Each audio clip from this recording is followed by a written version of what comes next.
Vice President, thank you. I want to ask you about that $1.8 billion fund set up, weaponization fund as it's being called. Why should taxpayers be paying to settle a $10 billion lawsuit that was brought by the President of the United States? And should people that attacked the Capitol building and assaulted police officers, should they be eligible? Should they receive money? Should they receive money from this fund?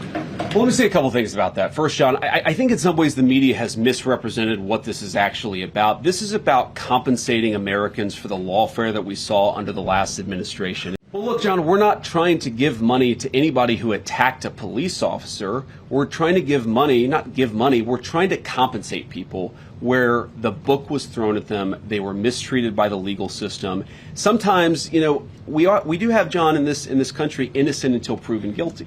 We do have people who were accused of attacking law enforcement officers. That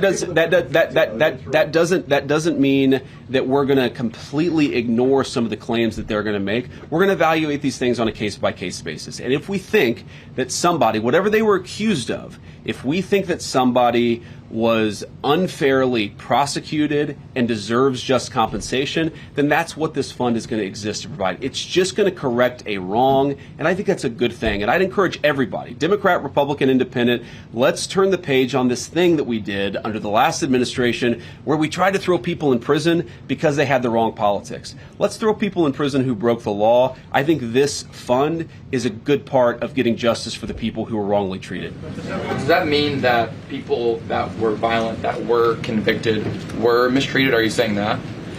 Well, you're asking me to comment on hypotheticals and on any number of dozens of cases. Here's the thing.